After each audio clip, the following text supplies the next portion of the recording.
नमस्कार, मी रुचिता. ॲग्रोनमध्ये आपल्या सर्वांचे स्वागत. पिकामध्ये किडींचा प्रादुर्भाव दिवसेंदिवस वाढत चाललाय आणि त्यासोबतच वाढतोय तो फवारण्यांचा खर्च. त्यामुळे आता पुन्हा आपण कीड नियंत्रणाच्या पारंपरिक पद्धतीकडे हळूहळू वळतोय. त्यातीलच एक पद्धत पक्षी थांब्याची. पण हे पक्षी थांबे नेमकं काय काम करतात, त्यांचा फायदा काय, याची माहिती आपण आजच्या व्हिडिओमधून घेणार आहोत. रासायनिक फवारण्यांमुळे फक्त खर्चच वाढत नाही, तर जमिनीची सुपीकता सुद्धा कमी होते. हानिकारक किड्याबरोबर मित्र कीटकही मरतात. तसंच माणसांच्या आणि जनावरांच्या आरोग्यावरही त्याचा वाईट परिणाम होतो. त्यामुळे रासायनिक फवारण्यांपेक्षा पारंपरिक पद्धतीने किंवा नियंत्रण जास्त स्वस्त आणि पर्यावरणपूरक पद्धतीने होतं. त्यातलाच एक पर्याय म्हणजे पक्षी थांबे. पूर्वीच्या काळात त्यांचा वापर फार व्हायचा, पण आता क्वचितच लोक हे पक्षी थांबे वापरतात. मुळात पक्षी थांबे म्हणजे अशी रचना जिच्यामुळे शेतामध्ये पक्षी यायला लागतात. अनेक कीटक खाणारे पक्षी पिकाला हानी पोहोचवणाऱ्या किडी आणि इतर सूक्ष्मजीव खातात, जसं घाटे अळी, लष्करी अळी. आता या आळ्या किती विध्वंसकारी असतात हे काही वेगळं सांगायला नको. बरेच पक्षी फक्त कीटकच नाही, तर त्यांची अंडी, अळी, कोश अवस्था देखील खातात. अशा या पक्षी थांब्यांच्या वापराचे फायदे काय आहेत तेही समजून घेऊयात. पक्षी थांब्यांमुळे शेतीमध्ये किडींची संख्या नैसर्गिकरित्या नियंत्रणात ठेवण्यासाठी मदत होते आणि रासायनिक कीटकनाशकांचा वापर कमी होतो. पक्षी थांबे शेतातल्या टाकाऊ गोष्टींपासून तयार करता येतात, त्यामुळे खर्च कमी होतो.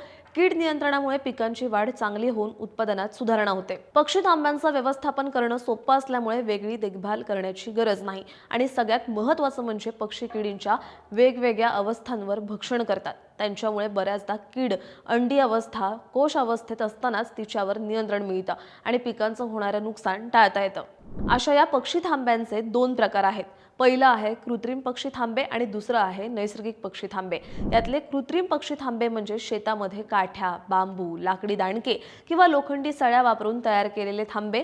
यामध्ये साधारणपणे काठीला वर इंग्रजी टी आकारात आडवी काठी बांधली जाते. हे थांबे पिकापेक्षा थोडे उंच ठेवले जातात. उभ्या पिकांमध्ये ते सहज वापरता येतात, तसंच लगेच तयार सुद्धा करता येतात आणि यांचा खर्च जवळजवळ शून्य असतो आणि हंगामी पिकांसाठी उपयुक्त असतात. दुसरं आहे नैसर्गिक पक्षी थांबे. म्हणजे दुसरं तिसरं काही नाही, तर शेताच्या कडेची झाडं झुडपं, बांध्यावरची काटेरी झाडं किंवा वेलवर्गीय पिकांचा उपयोग करून पक्ष्यांना बसण्यासाठी, विश्रांतीसाठी आणि निवाऱ्यासाठी केलेली नैसर्गिक व्यवस्था.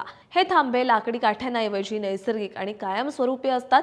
नैसर्गिक थांब्यांमध्ये शेताच्या बांधावर शेवगा, करंजा, ग्लिरिसिडिया, सुबाबूळ ही झाडं येतात. पण तरी यातले कृत्रिम पक्षी थांबे शेताच्या मधोमधही उभारता येतात. त्यामुळे त्यांच्या मदतीने किडींचं नियंत्रण प्रभावीपणे करू शकतो. आता यातले कृत्रिम पक्षी थांबे कसे उभारायचे ते आपण पाहूयात. पिकाच्या उंचीनुसार 6 ते 8 फूट उंचीच्या काठ्या वापराव्यात. एका एकरात साधारणतः 10 ते 15 पक्षी थांबे वापरावे.